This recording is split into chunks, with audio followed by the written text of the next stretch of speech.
Terjadi 16 kartu kuning, 6 kartu merah, dan 7 gol dalam sebuah laga final SEA Games 2023. Ini merupakan final tergila, final yang paling seru yang pernah saya tonton. Bahkan kalau netizen bilang, ini final lebih seru daripada final Piala Dunia kemarin.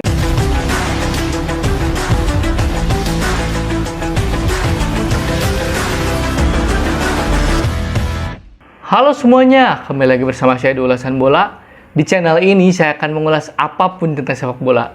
Kali ini saya akan mengulas tentang timnas Indonesia yang berhasil meraih emas SEA Games 2023. Ya teman-teman, terjadi 16 kartu kuning, 6 kartu merah, dan 7 gol dalam sebuah laga final SEA Games 2023. Ini merupakan final tergila, final yang paling seru yang pernah saya tonton. Bahkan kalau netizen bilang, ini final lebih seru daripada final Piala Dunia kemarin ya. Ini penuh drama, bagaimana sepanjang 120 menit, tensinya begitu panas, sempat terjadi keributan ketika Thailand berhasil menyamakan skor 2-2 ya ketika itu. Dan sempat ada, dalam tanda kutip, prank dari wasit. Para pelatih dan ofisial timnas Indonesia sempat bersorak ketika skor 2-1. Mereka semua mengira itu peluit panjang, tapi ternyata pertandingan dilanjutkan dan Thailand berhasil menyamakan kedudukan. Lalu di awal babak kedua, Indonesia berhasil unggul lewat Irfan Jauhari, kemudian para pemain berselebrasi, dan sekarang gantian Thailand terlibat baku hantam dengan para pemain Indonesia, dengan ofisial timnas dan manajer kita Pak Sumarji ya kalau nggak salah, sampai berdarah ya. Dan ini beredar luas di internet ya, di Instagram, di sosial media lainnya, bagaimana ini laga sangat panas, tapi saya tidak terlalu ingin membahas tentang keributan yang terjadi karena itu merupakan sebuah bumbu. Ofisial Thailand yang memukul bapak manajer pun sudah menghampiri dan meminta maaf sambil menangis. Jadi menurut saya tidak perlu diperpanjang karena sebelumnya kita memiliki track record hubungan yang baik dengan Thailand, dua tim yang merupakan raksasa Asia Tenggara dalam cabang sepak bola, dan sebaiknya kita move on dan fokus untuk menjaga euforia ini tetap berjalan baik ya teman-teman. Kita semua tahu sebelum SEA Games, dan saya bilang bahwa timnas yang sekarang ini yang diasuh Indra Sapri ini U22 secara materi pemain merata. Mereka memiliki kedalaman skuad yang cukup bagus, dan saya di awal sudah memprediksi peluang kita meraih emas di turnamen kali ini atau di SEA Games kali ini cukup besar. Karena saya mengamati permainan timnas dari laga pertama sampai laga keempat fase grup itu konsisten ya. Kita menyapu bersih seluruh pertandingan menghadapi Filipina, Myanmar, Timor Leste, dan menghadapi Kamboja. Kita tampil luar biasa. Bahkan di beberapa pertandingan tersebut ada posisi yang dirotasi ya teman-teman. Di pertandingan pertama Beckham Putra main bareng dengan Marcelino, tidak berjalan. Kemudian Beckham harus sabar menunggu di bangku cadangan.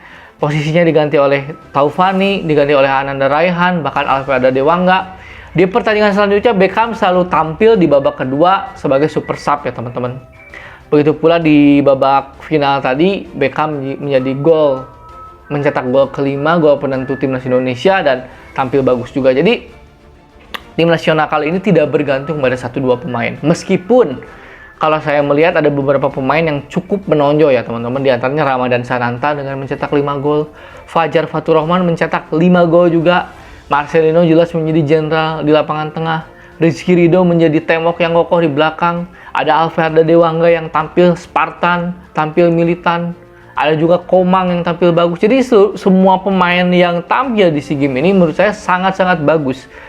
Dan bukan hanya kita meraih emas yang sudah 32 tahun tidak diraih, kita berkali-kali kecewa, berkali-kali menjadi runner up, dan akhirnya 32 tahun kemudian sejak 91 kita meraih emas ya teman-teman. Nah, salah satu hikmah yang ingin saya bahas dari juaranya timnas atau meraih emasnya timnas di SEA Games ini, kalau soal pertandingan, soal teknis, teman-teman pasti nonton semua lah. Kita tahu kualitas kita sudah bagus ya di tim ini. Tapi yang ingin saya lihat bahwa tim nasional U22 ini memang secara exposure di media itu agak kurang ya. Beda kalau kita teman-teman lihat ya, timnas-timnas sebelumnya, misalkan timnas AFF 2010, kemudian timnas U19 ya Coach Indra Sapri dulu di tahun 2019, itu exposure medianya kencang ya teman-teman. Kencang, kemudian selalu diberitakan, dan lain. Tapi timnas U22 Indonesia yang berlaga di Kamboja ini cukup adem ayam ya. Coach Indra Sapri tidak terlalu tidak terlalu ekspos media, operasi senyap, tapi mereka mampu mendulang prestasi. Jadi memang Coach Indra ini yang saya amati cukup paham karakter-karakter anak muda timnas Indonesia. Terbukti dia pernah menjuarai Piala AFF U19 tahun 2013, pernah menjuarai Piala AFF U22 2019 di Kamboja juga, dan sekarang meraih medali emas di SEA Games 2023 Kamboja. Jadi menurut saya dengan track record ini sebaiknya memang Coach Indra ini diplotkan atau diisi di sektor timnas-timnas muda, karena Coach Indra terlihat seperti menjadi seorang bapak bagi para pemain. Di lapangan beliau menjadi sosok pelatih, kemudian di luar lapangan beliau menjadi sosok orang tua. Beliau mengajak para pemain untuk religius, untuk menjalankan ibadah. Beliau sangat terlihat akrab dengan para pemain. Jadi mungkin hal-hal ini yang menjadi faktor pendukung timnas Indonesia menjadi meraih medali emas di SEA Games kali ini, selain juga faktor para pemain tentunya. Dan ini juga menjadi kabar baik bahwasanya timnas Indonesia U22 ini kan ada beberapa pemain juga yang nanti masih bisa berlaga di SEA Games berikutnya.